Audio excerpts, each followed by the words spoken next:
ఓం శ్రీరామచంద్ర పరబ్రహ్మణే నమః.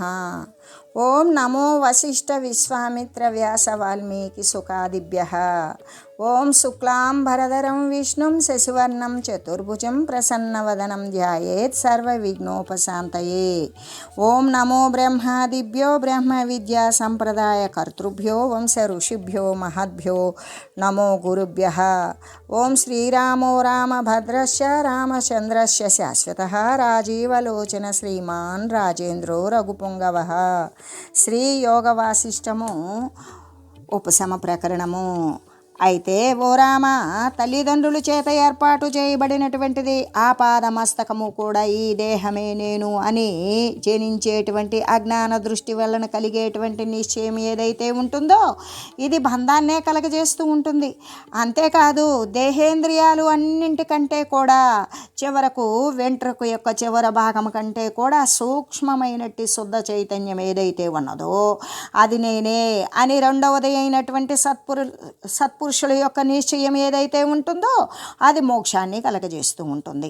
ఎలాగంటే ఇవి విచారశీలుని యొక్క మనసులో ఉన్నటువంటి ఈ 4 రకాలైనటువంటి నిశ్చయాలు. అయితే మూడవది అయినటువంటి జగత్తునందలి పదార్థాలు అన్నింటి యొక్క ఆత్మస్వరూపము కూడా అక్షయుడగు నేనే అవడము చేత ఈ 3వ నిశ్చయం కూడా మోక్షాన్ని కలగజేస్తుంది. అంతేకాదు ఆకాశంలాగా శూన్యమైనటువంటి ఆధ్యాత్మిక ఆది భౌతిక ఆది దైవికమైనటువంటి ఈ జగత్తంతా కూడా నేనే అనే 4వ నిశ్చయం ఏదైతే ఉంటుందో ఈ విధంగా అది కూడా మోక్ష సిద్ధిని కలుగజేస్తూ ఉంటుంది అని చెబుతూ, నా యొక్క ఉపాధి జగత్తు సమస్తము ఆకాశములాగానే సదా శూన్యమే అయి ఉన్నది. కాబట్టి ఈ దృశ్యమంతా కూడా అబద్ధమే, దృక్కగు ఆత్మయైన నేనే సత్యము అనే 4వ నిశ్చయం ఏదైతే ఉంటుందో అది కూడా మోక్షాన్ని కలుగజేస్తూ ఉంటుంది అని ఈ 4 నిశ్చయాలలో కూడా మొదటిది ఏమిటి అంటే దేహాత్మ భావన. కాబట్టి అది ఒక్కటే బంధాన్ని కలగజేస్తుంది.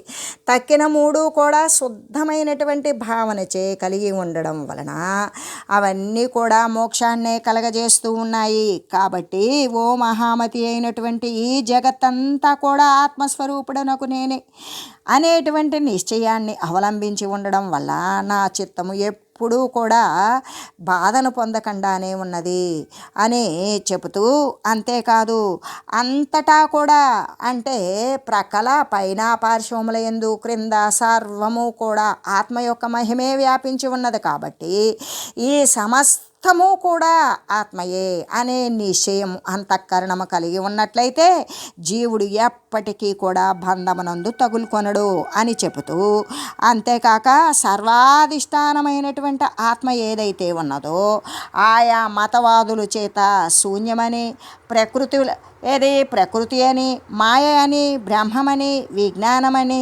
శివుడని, పురుషుడని, ఈశానుడని ఇలా పలు రకాలుగా చెప్పబడుతుంది. రకరకాలైనటువంటి మతానుయాయుల ద్వారా తెలియజేయబడుచున్నది. అయితే ఈ జగత్తంతా కూడా ఎల్లవేళలా సన్మాత్ర స్వరూపమే అయ్యున్నది. ఇందులో ద్వైతం కానీ అంటే 2 కానీ మరి వేరు ఇంకా భిన్నత్వం కానీ ఎక్కడా లేదు. ఎందుకంటే పరమార్థ సత్యజ్ఞాన దృష్టి చేత మాత్రమే ఈ ప్రపంచమంతా కూడా వ్యాప్తి అయి ఉన్నది, కానీ మరి భ్రాంత బుద్ధి చేత అయితే మాత్రం కాదు అని తెలియజేస్తూ, అంతేకాదు అనంతమైనటువంటి ఆకృతి కలిగిన సముద్రము పాతాళం వరకు కూడా జలము చేతే నిండిపోయి ఉంటుంది కదా. అలాగనే బ్రహ్మ మొదలైనటువంటి స్తంభ పర్యంతం వరకు కూడా అంటే పిపీలకాది బ్రహ్మ పర్యంతము అని చెప్పడం, బ్రహ్మ మొదలుకొని స్తంభ పర్యంతము కూడా ఈ యొక్క జగత్తంతా కూడా దేని చేత నిండబడి ఉన్నది అంటే ఆత్మచేత మాత్రమే పరిపూర్ణమై ఉన్నది. ఈ కారణం చేత మనకి ప్రమాణబోధితమైనటువంటి అంటే తెలియవలసినటువంటి జ్ఞానము ఏ విధంగా తెలియజేస్తున్నది అంటే బ్రహ్మము ఒకటియే సత్యమైనది అనే విషయాన్ని తెలియజేస్తుంది. దానికంటే భిన్నమైనటువంటి అసద్రూపమైన జగత్తు మరి ఇది తెలుసుకోకముందు ఉన్నదా అంటే తెలుసుకున్నా, విచారించినా, విచారించకపోయినా, ఎప్పుడు ఏ కాలంలో ఏ ప్రదేశమునందు కూడా అసద్రూపమైనటువంటి జగత్తు ఏ కాలంలోనూ లేదు. భూతకాలంలో కానీ, వర్తమానంలో కానీ, భావి కాలంలో కూడా ఎప్పటికీ ఉండదు. ఎందుకు? రెండవ దానికే అక్కడ అవకాశం లేదు. అసలు అవకాశం కాదు, అసలు లేదు. ఉండేటువంటిది ఏంటి? కేవలం అభిన్నమైనటువంటి ఏకరసమాత్రమైన ఏకో బ్రహ్మం. ఇంకా రెండవది లేనటువంటిది అని చెబుతూ, అందుకే జగత్తు ఏ కాలమందు లేదు. ఏ విధంగా అంటే అక్కడ ఉండేటువంటిది విచారణాశీలమైనటువంటి బ్రహ్మము ఒక్కటే ఉన్నది. ఆ ఒక్కటే సత్యమైనది. దానికి ఇతరమైనటువంటి అసద్రూపమైనటువంటి జగత్తు ఏ కాలంలో కూడా లేదు కదా. ఎలాగంటే సముద్రమంతా కూడా జలమే ఉంటుంది. తరంగాదులు ఎన్నటికీ కాదు కదా. తరంగాలులాగా కనబడతాయి. కనబడేటువంటి తరంగాలు కూడా జలమే. జగత్తులా కనబడుతుంది. జగత్తులా కనబడేది కూడా బ్రహ్మమే అని చెబుతూ, పృథక్కటక కేయూర నూపురాదీన కాంచన భిన్నాస్తరు తృణాకార కోటయశైవనాత్మన. సువర్ణానికి అన్యముగా అంటే బంగారము కంటే ఇతరమైనటువంటి కటక నూపురాదులు ఏవైనా ఉన్నాయా? ఇప్పుడు మనం కటకాలు అంటే రకరకాలైనటువంటి ఆభరణాలు. ఏ విధంగా వివిధ రకాల అవయవాలకు దానికి అనుగుణమైనటువంటి ఆకారాన్ని పోల్చుకొని మెడకు, చేతులకి, వ్రేళ్ళకి, కాళ్ళకు, మరి నెత్తి మీద, చెవులకి, ముక్కులకి, చేతులకి, ఇటువంటివి అనేక రకాలుగా ఆ బంగారాన్ని మార్చి మార్చి మన అవయవాలకి తగిన విధంగా మనం కటక కేయూరాద ఆభరణాలను తయారు చేసుకుంటూ ఉన్నాం. ఇవన్నీ కూడా బంగారం కంటే వేరైనవా? కావు. కాకపోయినా మనకు కనపడేది ఆభరణాలు, నగలే కనబడుతున్నాయి కానీ బంగారం కనపడటం లేదు. అలాగే తరంగాలు కనపడుతున్నాయే కానీ తరంగాలు ఏవి? జలమే తరంగము అనేటువంటి విషయం జలాన్ని చూడడం లేదు. అలాగే జగత్తు అనేటువంటిది జగత్తును చూస్తూ ఉన్నామే కానీ బ్రహ్మమును చూడడం లేదు. బ్రహ్మము తప్ప మరొకటి లేనప్పుడు జగత్తు అనేది బ్రహ్మము కంటే భిన్నమైనదా? ఎప్పటికీ కాదు, అభిన్నమైనదే అని చెప్తూ, అంతేకాదు అలాగే పృథివీకన్యముగా వృక్షము, తృణాదులు, ఆకారాలు ఏమైనా ఉన్నాయా? భూమి ఉంది. భూమి మీద ఏం పుడతాయి? వృక్షాలు, మరి ఇతరమైనటువంటి గడ్డి, ఇవన్నీ కూడా మొలుస్తాయి. ఇవన్నీ కూడా భూమి కంటే వేరైనవా? భూమి లేకుండా ఇవన్నీ కూడా చెట్లు, మొక్కలు, వృక్షాలు, గడ్డి, గాదం, సస్యాలు ఇవన్నీ కూడా ఎక్కడి నుండి వస్తాయి? అది భూమి కంటే వేరైనటువంటి ఆకారమా? కానీ మనం సస్యాలు చూస్తాం. సస్యానికి ఆధారమైనటువంటి భూమిని చూడం. ఆ భూమిని చూడని కారణం చేతే మనకు వృక్షాలు కనపడుతూ ఉన్నాయి. అంటే భూమికి, వృక్షానికి వేరుగా కనపడుతుంది. బ్రహ్మమునకు, జగత్తుకు వేరుగా కనపడుతుంది. మరి జలానికి, తరంగాలకు వేరుగా కనపడుతుంది. ఈ విధమైనటువంటి అంటే బంగారానికి, నగలకి వేరుగా కనపడినట్లుగానే బంగారము నుండి తయారు చేయబడిన నగలు బంగారము కంటే భిన్నము కాదు. బ్రహ్మము నుండి ఉత్పన్నమైనటువంటి ఈ జగత్తు మరి బ్రహ్మము కంటే భిన్నము కాదు. అలాగే భూమి ద్వారా ఉత్పన్నమైన వృక్షాదులు భూమి కంటే భిన్నమైనది కాదు అని చెబుతూ, ఎలాగంటే ఇక్కడ అద్వైత పరమాత్మ శక్తి అంటే రెండు కానటువంటిది ఒక్కటే ఉన్నటువంటి ఏ పరమాత్మ శక్తి అయితే ఉన్నదో అది మొత్తం నిండిపోయినటువంటి బ్రహ్మసత్తానే అనబడుతూ ఉన్నది. ఈ జగద్రచన అనేటువంటి లీల చేత ద్వైతము, అద్వైతము మొదలైనటువంటి ఎన్నో రూపాలైనటువంటి పలు భేదాలతో కూడి అది విజృంభిస్తూ విస్తరిల్లుతూ ఉన్నది. ఈ జగత్తు అన్నప్పుడు వృక్షాలు, తృణాదులు, మరి ఇతరత్ర స్థావర జంగమ రూపంలో ఉన్నటువంటి మరి ఈ పంచభూతాల యావత్తు, ఈ యావత్తు కూడా జగత్తు అని చెప్పబడుతుంది. ఈ జగత్తు ఆత్మ కంటే అన్యముగా ఇతరముగా ఉన్నదా? లేదు. అంటే బంగారం కంటే ఆభరణాలు ఏ విధంగా భిన్నము కాదో అదేవిధంగా ఈ జగత్తు బ్రహ్మము కంటే భిన్నము కానే కాదు అని తెలియజేస్తూ, ఆత్మీయే పరకీయే చ సర్వస్మిన్నేవ సర్వదా నష్టవోపచితే కార్యే సుఖ దుఃఖే గృహాణమా.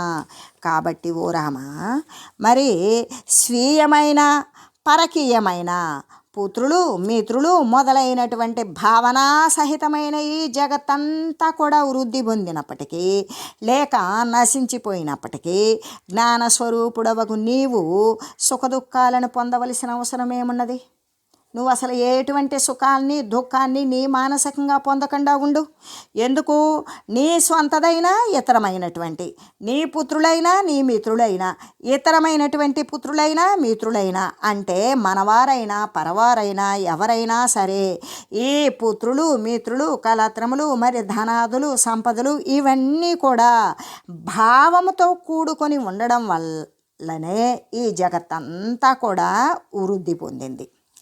లేకపోతే ఇటువంటిది వృద్ధి పొందినప్పటికీ లేకపోతే నశించినప్పటికీ కూడా వీటికి విలక్షణమైన జ్ఞానాన్ని సముపార్జించుకొని జ్ఞానస్వరూపుడివే అయి ఉన్న నీవు ఇటువంటి పోయినదనో వచ్చినదనో ఈ సుఖదుఖాలను ఏమాత్రము పొందకుండా ఉండు అని చెబుతూ రామ నీ యొక్క కానీ ఇతరుల యొక్క కానీ సమస్త జగత్తు యొక్క కానీ పదార్థాలు సదా ఎల్లవేళలా మరి అభివృద్ధి చెందని వినాశం అవ్వని ఏ విధంగా అయినా సరే నీవు మాత్రము నిర్వికార సద్రూపాత్మవే అయ్యున్నావు.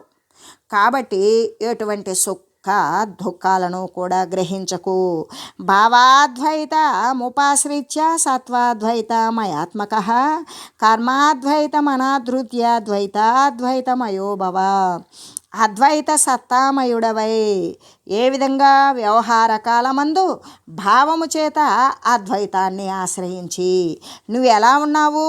అద్వైత సత్తామయుడవై అక్కడ రెండు లేనటువంటిది ఏక వస్తువైనటువంటి ఆ సర్వవ్యాప్తమైనటువంటి పరమాత్మ తత్వముతో ఆ సత్తాతో నిండిపోయినటువంటి వాడవై వ్యవహార కాలమందైనప్పటికీ కూడా మరి నువ్వు భావము చేత ఆ యొక్క ఏకరసమాత్రమైనటువంటి పరమాత్మనే ఆశ్రయించి ఉండు. అలా ఆశ్రయించి కర్మము యొక్క ఆచరణ యందు కూడా అంటే నువ్వు అయినా క్రియలు చేయవలసి వచ్చినప్పుడు ఏదైనా కర్మని అనుసరించి క్రియలు చేయవలసి వచ్చినప్పుడు అప్పుడు కూడా అద్వైతాన్నే ఆదరించు. అంటే అక్కడ ఉండేటువంటిది పరమాత్మ ఏకరస మాత్రమే అనే విషయాన్ని గుర్తుంచు. దానిలోనే నిలబడి ఉండు. ఈ విధంగా ద్వైతము అద్వైతములో రెంటి యందు కూడా తత్పరుడు గమ్ము. ఏ విధంగా అక్కడ ద్వైతాన్ని వదిలివేశావో అద్వైతమునందే నీవు తత్పరత కలిగి ఉండు.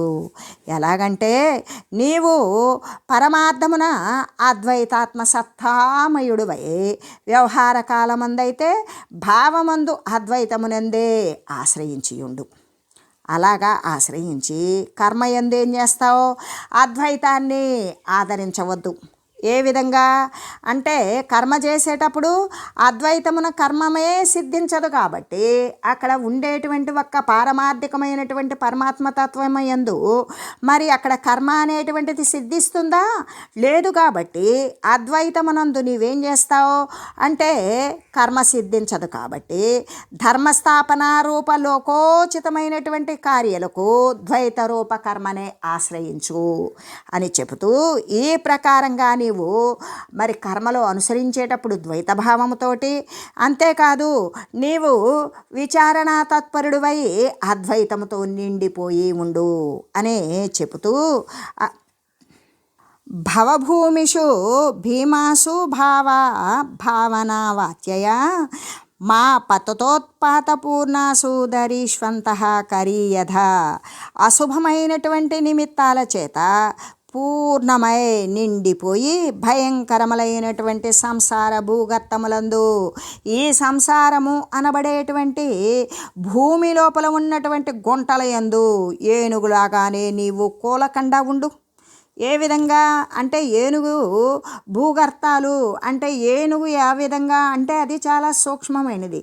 కానీ పెద్ద పెద్ద గోయిలు తీసి ఏనుగును పట్టాలి అనుకున్నటువంటి వానికి ఏం చేస్తాడు? దానిపైన తడికలు వేసి మళ్ళీ దానిపైన మట్టి జల్లి ఆ మట్టి పైన మళ్ళీ గడ్డి గింజలు జల్లి అంటే త్రవ్వక ముందు ఉన్నటువంటి చుట్టూ భూమి ఎలా ఉంటుందో గొయ్యికి అలాగే మళ్ళీ మొలకలు అవి వచ్చినాక అప్పుడు ఏనుగు దానిపై నడిచినప్పుడు ఆ ఏనుగు యొక్క బరువుకి తడిక గడ్డి ఆపలేదు. కాబట్టి ఆ వెదురు తడికలు కూలిపోగా ఆ ఏనుగు ఆ భూగర్తంలో పడి అలమటిస్తుంది.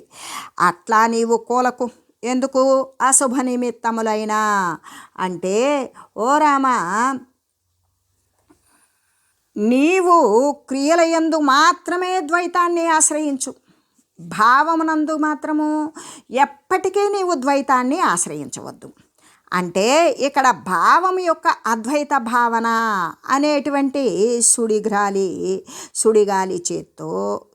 సుడిగాలి చేత త్రోసివేయబడినప్పుడు నీవు అనేక ఆపదల చేత నిండిపోయినటువంటి భయంకరమైన సంసార భూముల యందు నీవు గోతి యందు ఏనుగులాగానే ఇబ్బంది పడతావు. అలా పడవద్దు.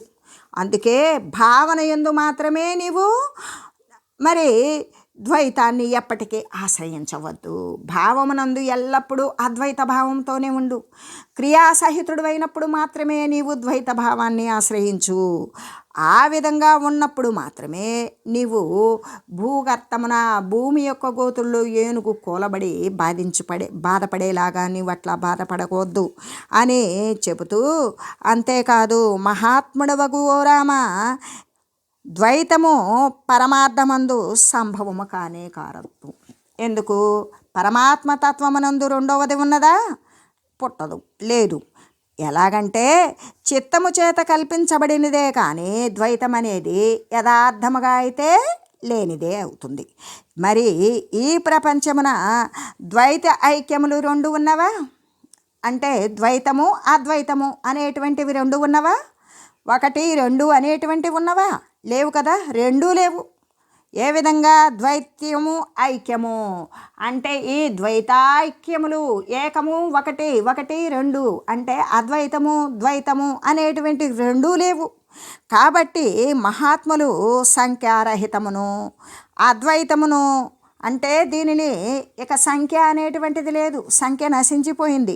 అటువంటి అద్వైతమును అంటే రెండు కానటువంటిది ఎల్లవేళలా కూడా సదా సర్వకాలముల యందు కూడా సన్మాత్రోదితమైనటువంటి స్వభావయుక్తంతో కూడిన ఈ జగత్తును నీవు బ్రహ్మస్వరూపంగానే తెలియు.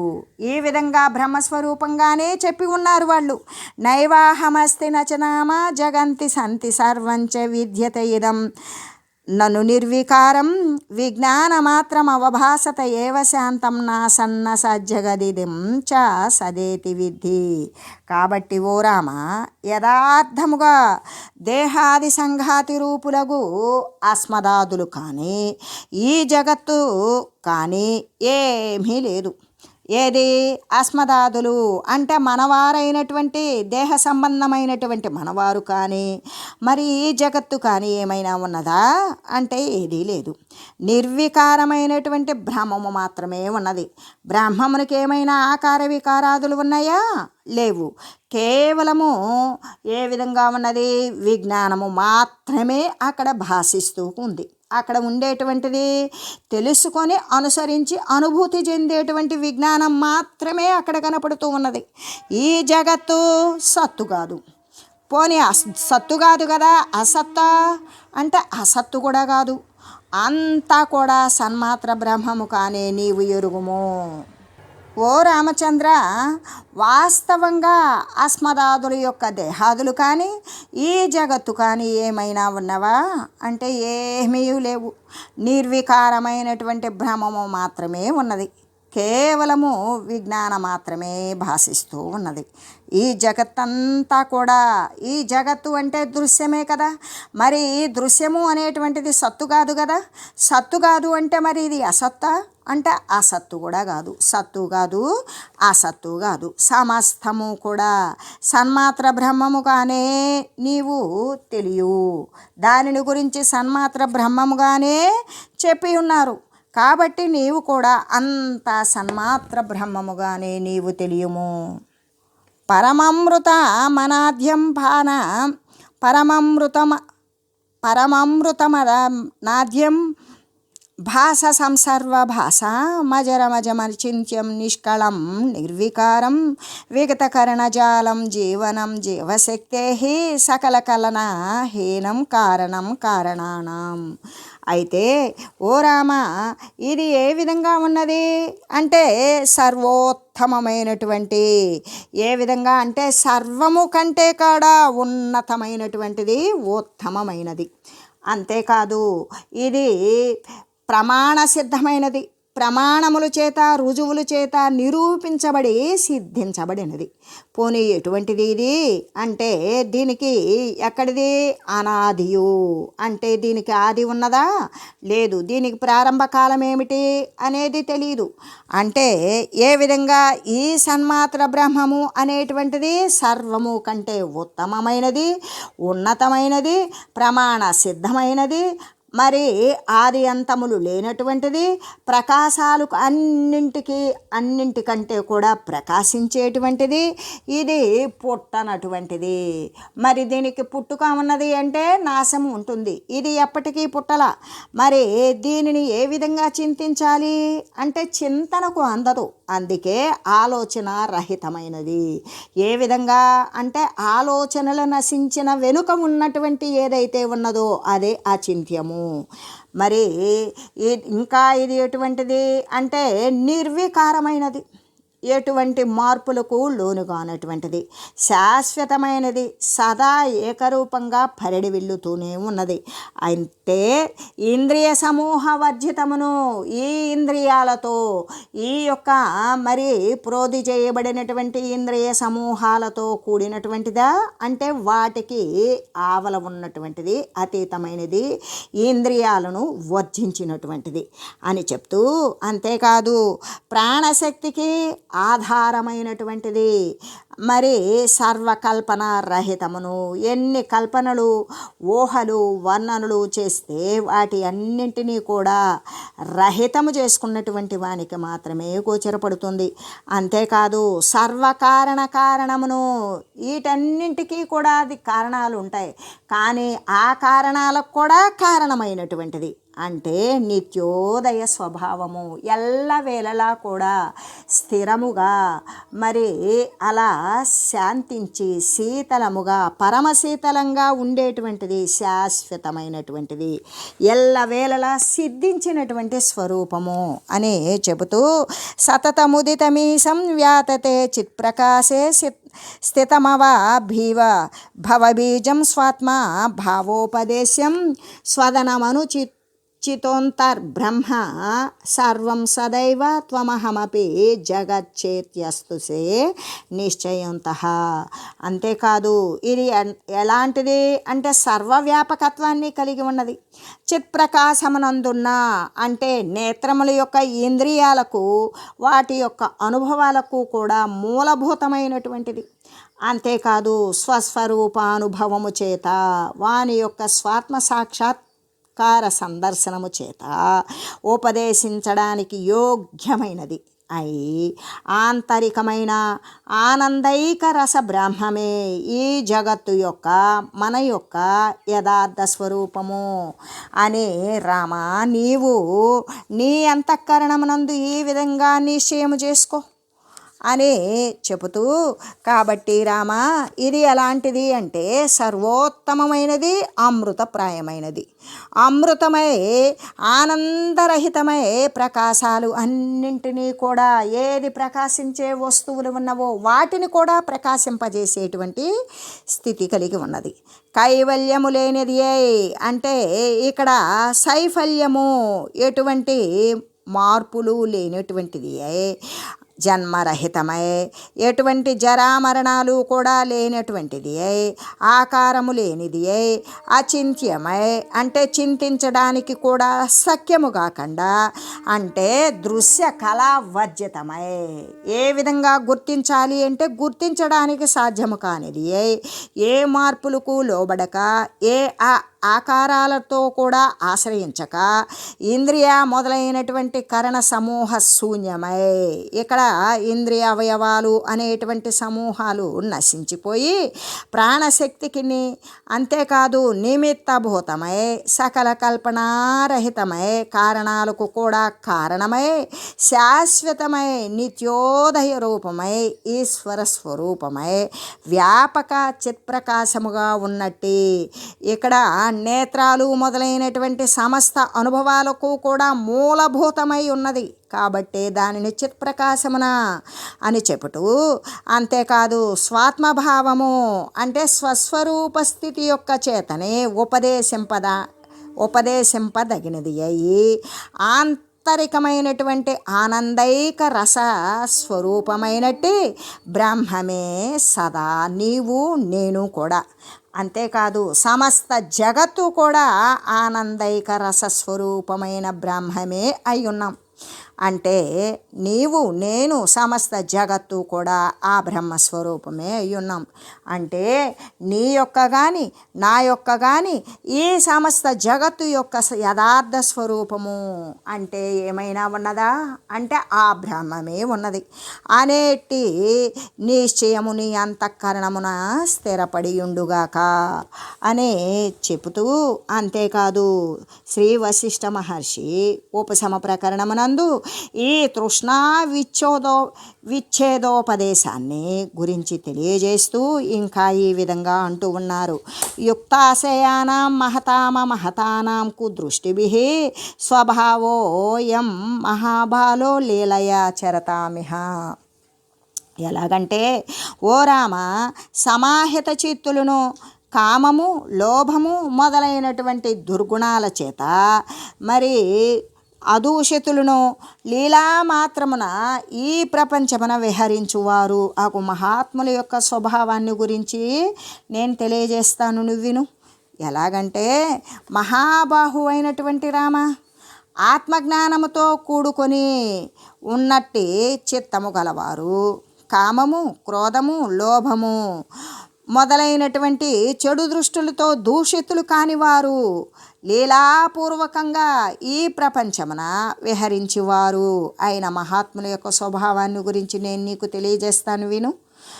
విహరన్నపి సంసారే జీవన్ముక్తమనా ముని ఆది మధ్యాంత విరస విహసే జాగతిర్గతి.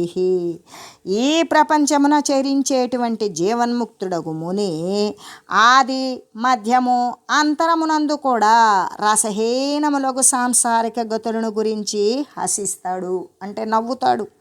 ఏ విధంగా అంటే, ఈ ప్రపంచమున ఇంకా జీవన్ముక్తుడైనటువంటి వాడు ఇంకా శరీరం యొక్క ప్రాప్తాన్ని అనుసరించి శరీర సహితముతో ఉండి అతను ఏం చేస్తాడు అంటే, మరి జీవించి ఉండగానే ముక్తత్వాన్ని పొందినటువంటి మానసుడైనటువంటి ముని ఈ ప్రపంచంలో విహరించేటువంటి సమయంలో ఆది మధ్య అంతాలయందు కూడా సారహీనములైనటువంటి ఈ జగత్తు యొక్క స్థితులను చూసి నవ్వుకుంటూ ఉంటాడు అని చెబుతూ, సర్వప్రకృత కార్యస్థో మధ్యస్థ సర్వదృష్టిషు ధ్యేయం తం వాసనా త్యాగమవలంబ్య వ్యవస్థిత. ప్రాప్తించేటువంటి కార్యాలు అన్నింటినీ కూడా చేస్తూ శత్రువులు మిత్రువులు మొదలైన వారి యందు సమదృష్టి కలిగి ధ్యేయమునందు ధ్యేయవాసన త్యాగమున అవలంబించి జీవన్ముక్తులకు మహాత్ములు ఈ ప్రపంచమున విహరిస్తూ ఉన్నారు. ఎలాగంటే, ప్రాప్తించినట్టే యథాప్రాప్తమైనటువంటి కార్యాలు అన్నింటినీ కూడా చేస్తూ ఉంటారు. శత్రువుల పట్ల మిత్రుల పట్ల కూడా సమదృష్టి కలిగి ఉంటారు. ధ్యేయవాసన త్యాగాన్ని అవలంబించి ఉంటారు. జీవన్ముక్తులైనటువంటి ఈ మహాత్ములు ఈ ప్రపంచమున ఈ విధంగా విహరిస్తూ ఉంటారు అని చెబుతూ, అంతేకాదు ఉద్వేగరహితుడును సర్వజన హితకరుడును వివేకము చేత ప్రకాశించే అంతఃకరణము కలిగిన వాడు జ్ఞానము అనేటువంటి ఉపవనమునందు ఉండువాడు సర్వానికి అతీతమైన బ్రహ్మపదాన్ని ఆశ్రయించినటువంటి వాడు పూర్ణచంద్రునిలాగానే శీతలమైన అంతఃకరణముతో కూడుకొని మిగుల ప్రసన్నత్వముగా మిగుల సంతుష్టిగా కానీ చెందనివాడు జీవుడు ఈ ప్రపంచంలో దుఃఖాన్ని పొందడు అని తెలియజేస్తూ, ఓం మంగళం శ్రీ గురుదేవాయ మహనీయ గుణాత్మనే సర్వలోక శరణ్యాయ సాధురూపాయ మంగళం. ఓం మంగళం కోసలేంద్రాయ రామాయ రామభద్రాయ చక్రవర్తి తనూజాయ సార్వభౌమాయ జానకీ వల్లభాయ శ్రీరామ